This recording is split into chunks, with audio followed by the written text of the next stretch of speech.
चलो शुरू करते हैं जादुई गुलाब और परी की कहानी। बहुत समय पहले एक छोटे से गांव में एक गरीब लेकिन दयालु लड़की राधा अपनी बूढ़ी दादी के साथ रहती थी। वे दोनों एक छोटी झोपड़ी में रहते और जंगल से लकड़ियां लाकर बेचते थे। एक दिन राधा जंगल में लकड़ियां इकट्ठा कर रही थी जब उसे एक अजीब सा चमकता हुआ गुलाब दिखाई दिया।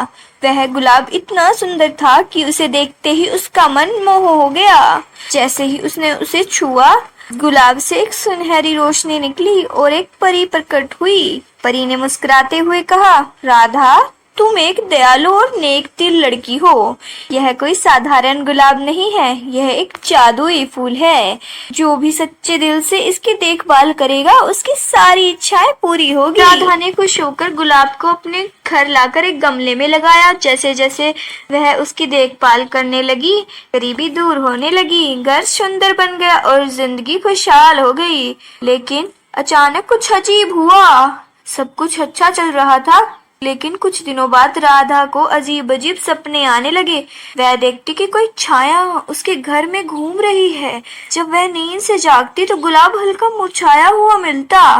धीरे धीरे गांव में अजीब घटनाएं होने लगी। किसी के खेत सूखने लगे, किसी के पशु बीमार हो गए। एक दिन जब राधा ने रात में गुलाब के पास जाकर देखा तो उसे गुलाब के नीचे एक काली रोशनी दिखाई दी। वह घबराकर पीछे हटी। तभी परी फिर से प्रकट हुई। परी के चेहरे पर इस बार मुस्कान नहीं थी। उसने गंभीर स्वर में कहा, राधा, तुमने इस गुलाब की देखभाल तो की, लेकिन यह एक परीक्षा थी। इस गुलाब में छुपी हुई जादुई शक्ति न केवल अच्छाई को बढ़ा सकती है, बल्कि अगर लालच पड़े तो वह विनाश भी कर सकती है। राधा चौंक गई, लेकिन मैंने तो किसी का बुरा नहीं चाहा।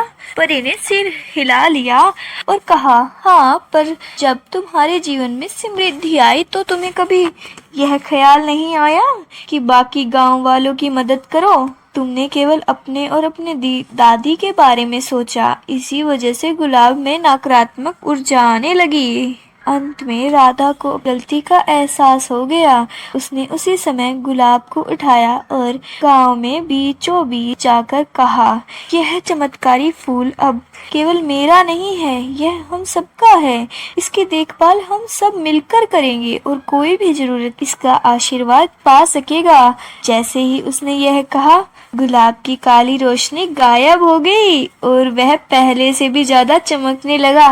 परी मुस्कुराई और बोली, अब यह गुलाब सच्चे अर्थों में जादुई बन गया है। यह अब हमेशा के लिए इस गांव की खुशियों का स्रोत रहेगा।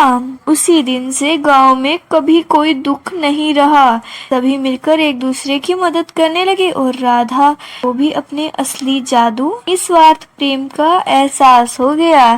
सीख, समृद्धि और शक्ति तभी अच्छी होती है जब उसका उपयोग केवल खुद के लिए नहीं बल्कि दूसरों की भलाई के लिए भी किया जाए, वरना ये विनाश का कारण बन सकती है। धन्यवाद।